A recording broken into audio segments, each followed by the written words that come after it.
Grabe, nakakahiya ho itong si Tuta Soto, no? Mantakin nyo, gusto niya hong baguhin ang saligang batas. Gusto niya ho na magtsatsa tayo dahil lamang hindi nila ma-impeach itong si VP Sara. Naku, labo o panibagong diversionary tactics na naman yan na pinag-uusapan nyo sa Malacanang. Yan, kakadivert nyo ng issue, nagka-diverticulitis ang amo nyo. Sa tingin natin, itong si Ping Lacson, mga kababayan, hindi ho yan nag-graduate dyan sa One Ball University. Buti pa naman itong si Ping Lacson, naiintindihan niya na ang katangi-tangi siya ngayon ng pamahalaan na mag-i-interpret ng saligang batas. Walang iba kundi ang Korte Suprema. Ito, sabi ni Ping, ang kanyang Senate President Pro Tempore, Ping Lacson, dyan sa labas na desisyon na yan ng Korte Suprema, na pagtitibay doon sa unang lang desisyon na unconstitutional na yung impeachment laban dito kay VP Sara. Oy, Tuta Soto, makinig ka dito sa Senate President Pro Tempore mo, ha? Ito. Agree or disagree, right or wrong, just or unjust, faultless or defective, we must accept and respect the Supreme Court ruling on the unconstitutionality of VP Sara Duterte impeachment case. They are not called the gods of Padre Paura for nothing. Naiintindihan mo na yon. Ako, yung gods of Padre Paura for nothing, hindi ko natin naiintindihan yan eh. Hindi naman tayo nagpupunta dyan sa Padre Paura, kaya hindi natin naiintindihan. Dapat pinaliwanag mo sa baba, Ping, para maintindihan namin kung ano ibig sabihin ng the God of Padre Paura. Sa mga nakakaalam, i-comment nyo sa baba, no? Hindi natin naiintindihan. Pero, ang sigurado dito, kung ano man yan, ang inyong mga punto de vista, dyan sa naging unanimous decision nung 15 Associate Justice at isang Chief Justice, ha? Kung ano man ang kanilang napagpasyahan, mga nag-aral ho sa batas yan. Baka gumagapang ka lang, baka ginagawa ka pa lang ng magulang mo, Tuta Soto. Yung iba dyan, binabasa na saligang batas. Anak ng tokwa, hindi ka man nga lang abogado, kung makapagmagaling ka, akala mo kung sino, yarin lamang pinakikialaman nila. Yung kapangyarihan na ibinigay sa amin na baguhin na saligang batas, magtsatsa na tayo. Tsatsa para saan? Hindi para dakpin yung mga magnanakaw sa pamahalaan. Magtsatsa tayo para ma-impeach si VP Sara. Urur. Kung bago lang ako sa page updates, ang like at ang subscribe. Masaya na ho tayo dyan sa mga gusto sumali sa ating community. Yung join button, nandyan lang ho sa baba. Mantakin yung mga kababayan, maging yung mga taga-makabayan, kontra dyan sa gustong mangyari na yan, itong si Tuta Soto. Ito partida ha, gusto na nilang ma-impeach si VP Sara. Kung pwede nga lang tanggalin na, tatanggalin na eh. Pero yung sinabi nitong si Tuta Soto, na ngayon willing na siyang magtsatsa, dahil nga sa ginawa na yan, desisyon na yan ng Korte Suprema, pati yung mga taga-makabayan, itong si Congressman Tino, nag-react doon sa sinabi nitong si Tuta Soto. Pakinggan natin mga kababayan. At mamaya ho, naku, balagbag ito. Doc Lorraine Badoy, talagang inanho niya warak ho itong si Tuta Soto sa mga argumento nitong si Doc Lorraine Badoy dito sa video na to. Re-recta ho muna tayo dito kay Congressman Tino. Senate President Tito. Okay. Well, Congressman, we already heard Senate President Tito Soto floating the idea of meeting with their counterparts, the members of the House of Representatives, and discuss the possibility of charter change and amending these rules on when it comes to the impeachment process. What are your thoughts on that? Well, okay, that's where I disagree with the Senate President insofar as he's now using this action of the Supreme Court to justify charter change. No? In the past or historically, Senator Toto, when he was Senator Tito, when he was Senate President, was a staunch critic of charter change. And in fact, his leadership in the Senate was one of the big reasons why Chacha always died in the Senate. No? So this signals a big change for him personally. Now he's saying, well, because of all this, we should do Chacha. And in that statement, he mentioned for amendment of economic proposal. So medyo I think sinasakyan or sinasakyan yung nangyaring ganito para itulak naman yung agenda ng charter change. Yeah. Maliwanag ho yun mga kababayan ha. Maliwanag ho yun na yung itong si Tuta Soto siguro na nabubuwang na ho itong si Soto no. Sa tingin natin ha. Palagay natin sa mga kilos niya na yan hindi na ho normal eh. Sa tingin niyo ba magkomento ho kayo sa baba? Sa tingin niyo ho ba nabubuwang na yan si Tuta Soto? Ang tingin niyo hindi man lamang sa yung mga para sa kapakanan ng sambayanan ang ating magiging dahilan para magkaroon tayo ng charter change. Mag-charter change tayo. Ang katangi-tanging dahilan para mabili siya ng impeachment kay VP Sara, anak ng Petrang Garapata. Aray tayo kay Doc Lorraine Badoy. Palakpakan muna natin itong si Doc Badoy. No? Isa sa mga talagang idolo at pinapakinggan, sinusuportahan nating political vlogger o kung ano pa man ang tawag sa kanya, commentator o observer, watcher.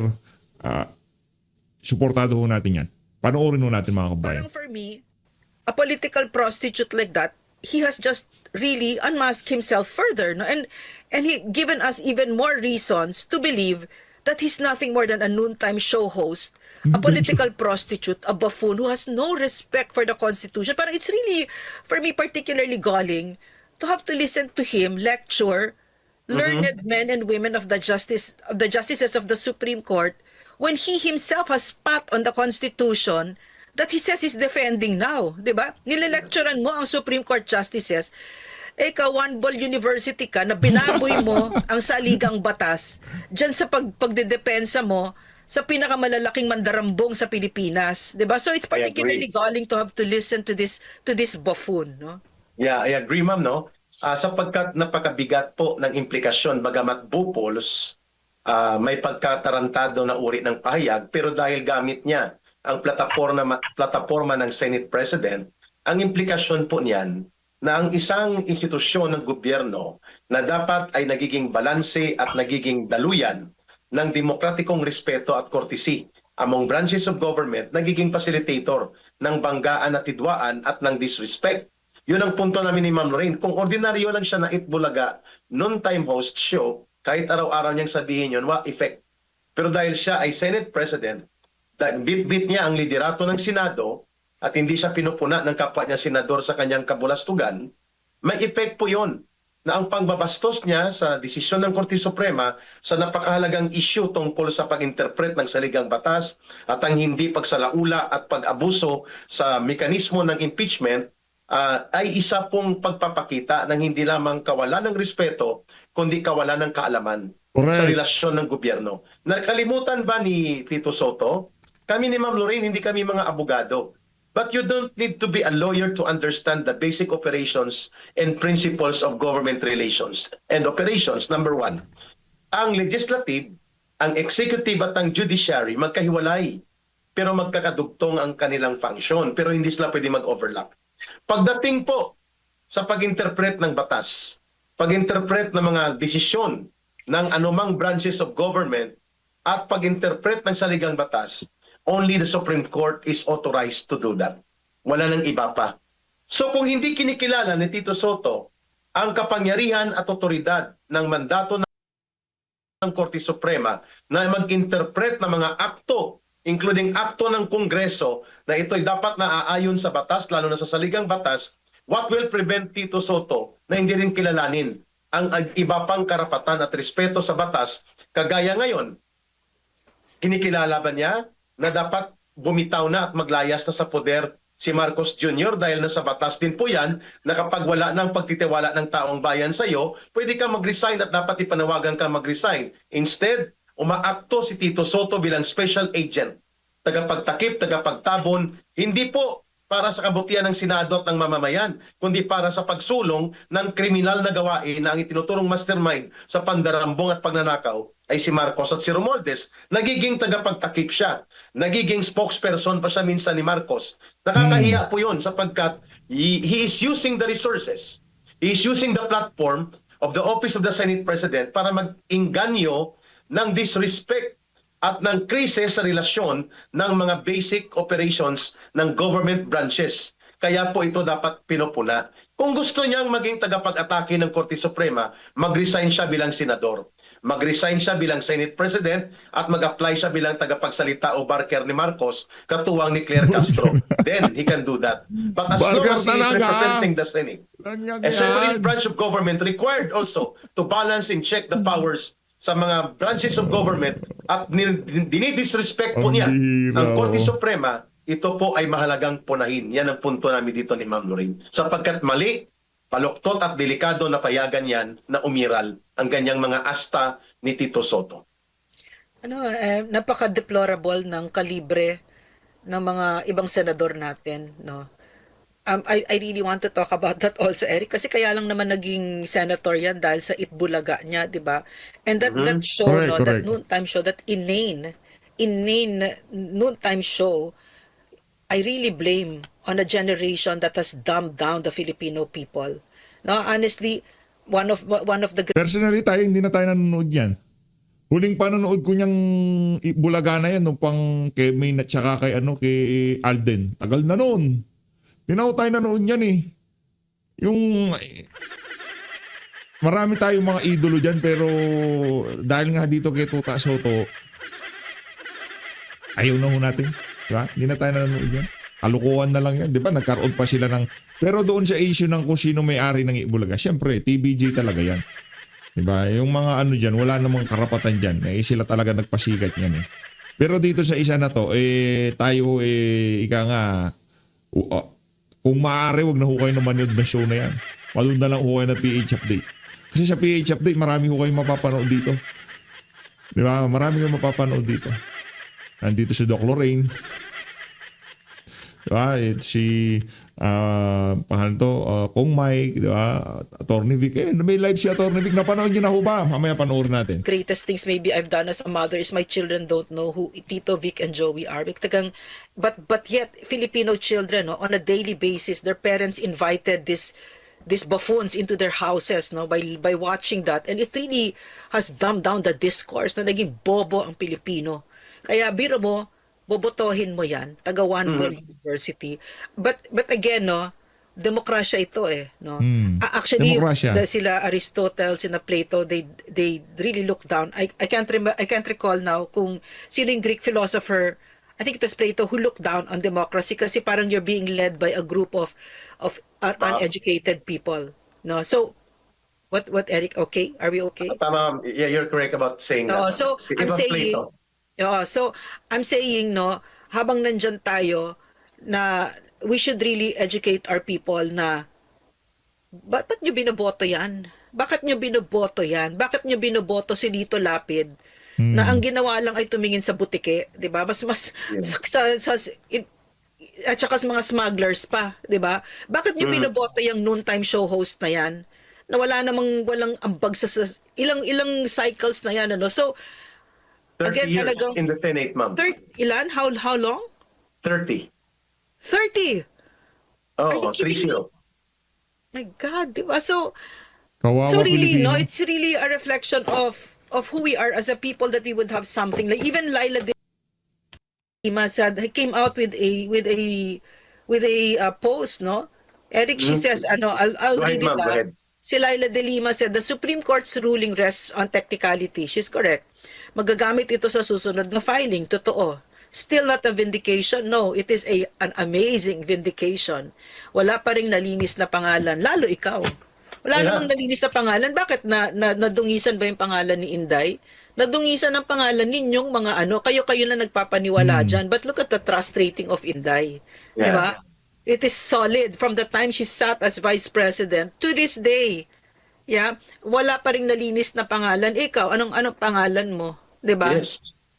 Nung SOJ ka, nung Secretary of Justice ka, you cuddled drug lords.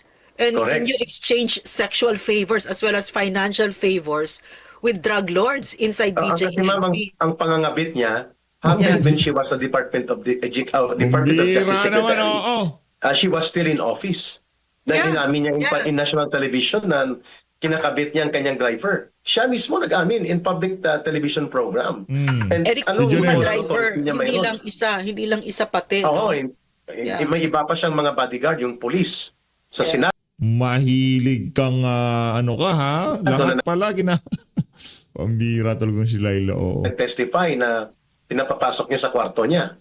Those are revelations. Pati yung pagpunta niya balik-balik sa kanay JB Sebastian, no? May itsura yun si JB Sebastian. Yes, oo. Balik-balik na doon sa kubol ni JB Sebastian hanggang madaling araw na siya bago lumabas. Yeah. That's all public record, 'di ba? And in plenary, in ano yan, nilabas yan, 'di ba? So I'm saying, people who live in glass houses, you cannot throw stones, no? I mean, bakit ka nagsasabi dyan ng linis-linis pangalan eh? You're a joke, 'di ba? Yung joke nga sa'yo, saba, 'di ba? At saka, Janelle, 'di ba? Ay, So ma'am, I'm huwag mong saying, kalimutan ng kwan, ha? Huwag mong kalimutan yung kanyang unliquidated niya is Yeah, almost yes. 198 million sa Department of Justice at ang kanyang no resibo at walang paliwanag na 98 million na confidential fund niya na lumayas lang siya sa DOJ, wala pong paliwanag sa COA ito. Naka-flag pa rin po ito. Kagaya rin yung antivirus sa PhilHealth yeah, na yeah. mahigit 1 billion ang na-flag sa kanila, hindi na ibalik ang pondo, tinakasan lang nila. Yeah, and also Eric, si Percy Sandanya ng Akbayan na Yes. tumanggap ng 150 million kay Martin Romualdez para pumirma. Mga magnanakaw kayo, Percy Sandanya, yung sinasabi-sabi mo diyan na ikulong mga kurakot. Kurakot. Kayo yon. Napakalalakas ng loob nyo, may pa-chanting-chanting pa kayo ng mga ikulong ang mga kurakot. Ni hindi nyo man, wala man lang kayong lakas ng loob sabihin ang pangalan na Martin Romualdez at Bongbong Marcos, Laila de Lima, tumigil kayo, okay? Nakasusulasok talaga yung moral posturing ng mga ito. She's on all the time, constantly, itong mga dilaw na to, constantly on the moral high horse. Maigi pa si Digong, no? Sinasabi niya talaga, dami akong babae. Di ba, there are no avowals to virtue, di ba? Ito si Flavie, oh my God, di ba? O isa pa to, ma'am, ha? Ibang gaming Hindi ko pala makalimutan ginagawa yung mo, mukha ha? nila ni Virus, no? Na grabe ang kanilang immaculate adoration Yeah. sa sinasabi nilang museum for remembrance of those who were victims of AGK or extrajudicial killings. Never again. Wow. Never again. Pero tahimik kayo sa anak ng diktador na sobra pa ka magnanakaw sa tatay niya. Tahimik kayo sa pandarambong ni Martin Romualdez. Binibless niya to yung mama. Naalala ko, si Akop, sila Bante, ang iba pa nag-misa-misa siya. Diladala nila yung papeles ng impeachment complaint na binasura ng Senado at ng Korte Suprema, nagbibindisyon siya. Tumakbo, ma'am, ang mga empleyado ng House of Representatives. Dahil nandun si Romualdez, nang magsaboy na si Flavie Villanueva ng holy water nila, umusok ang buong paligid. Akala ng mga empleyado, ma'am, ay mayroon pong sunog. Umusok at umapoy, literally, dahil sa kalimunyuhan. Totoo, ma'am, nagtakbuhan ng mga ang mga empleyado. You're not joking? That's not a joke, Yeah. Eric? Yun pala, ma'am, ay nag-short circuit din ang electric fan. Pero kasabay ng pagwisik ng kanilang holy water, umusok talaga, kaya nagtawanan ng lahat. Akala nila umusok dahil yung mga demonyo tinamaan ng holy water ng adik na pare. There are forces at play talaga. There are forces at play talaga that in the external world, no, they mirror what's really going on, no? So si Marcos is sitting there on the podium and sinasampal siya ng Philippine flag. 'Di ba? It's Tama. very symbolic. No? I believe in those things. I believe in the Nakita mo yun pala, woo. ma'am. No? Yeah, really.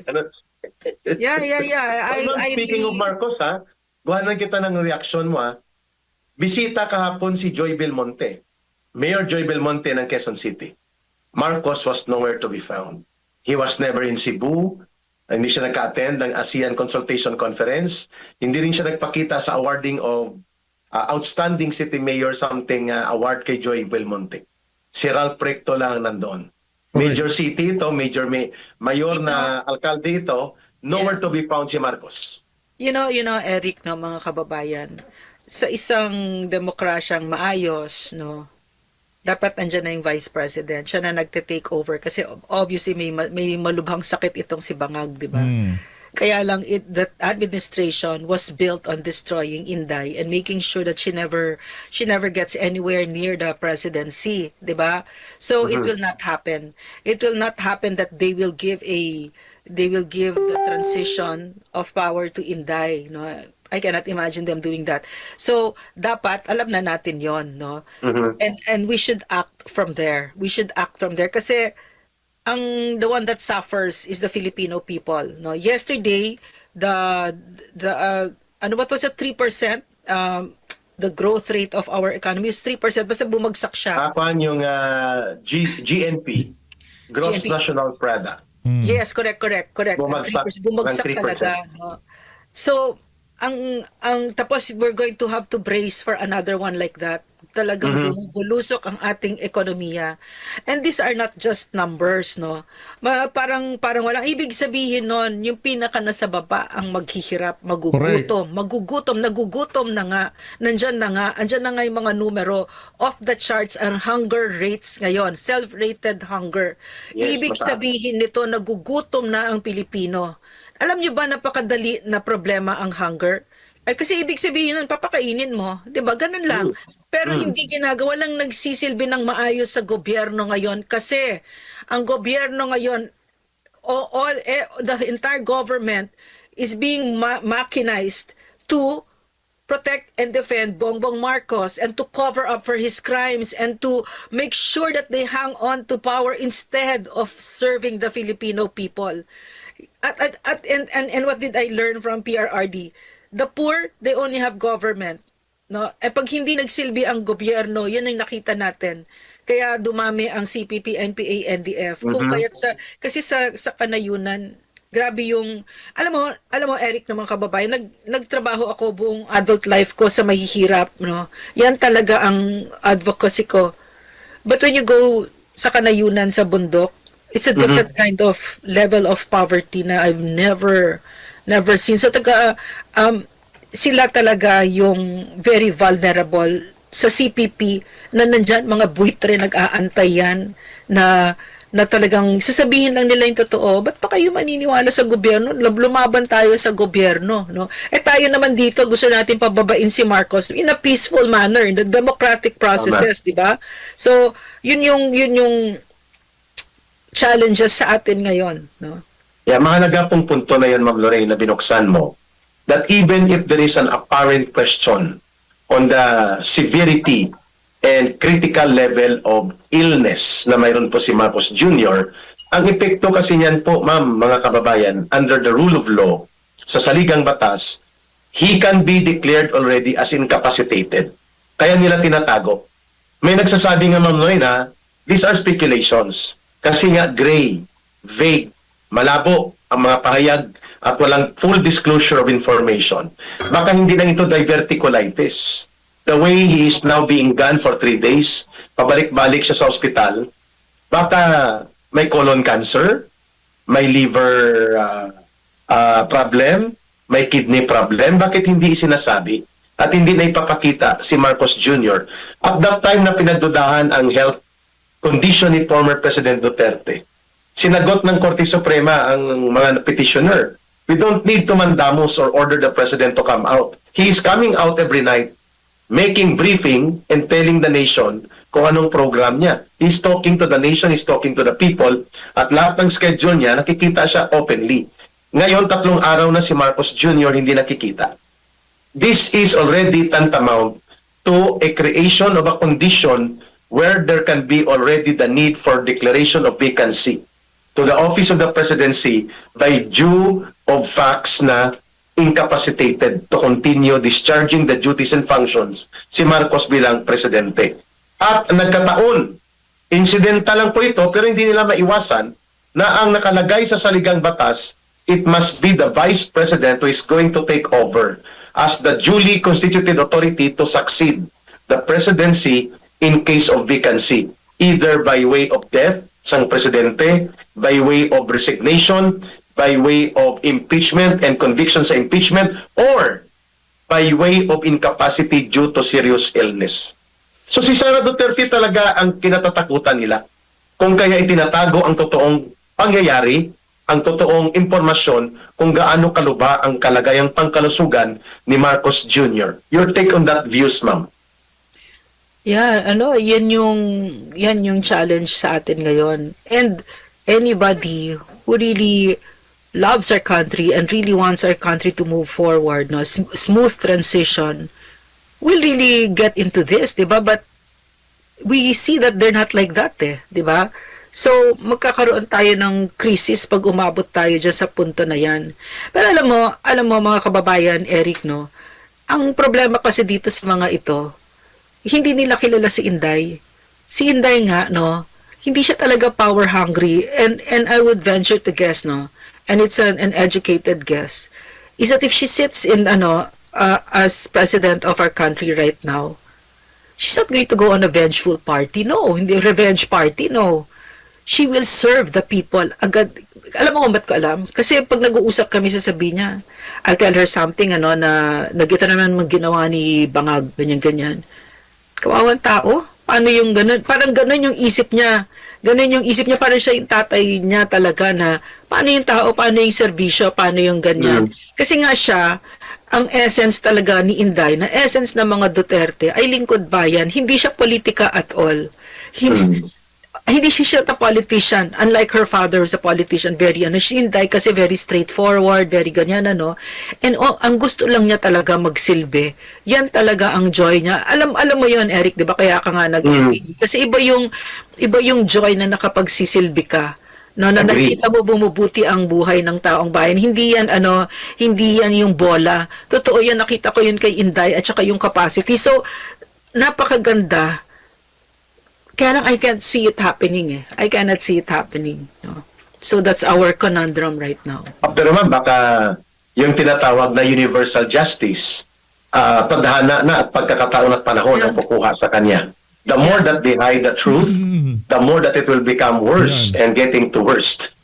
Pwede pong mamatay siya habang hindi na nila matatago ang bangkay, ma'am Pag 1 linggo, 2 linggo na hindi na siya nakikita, ibang bagay yon. And when ang tadhana ay nandyan na, Ma'am Lorraine, hindi mo na yan mapipigilan.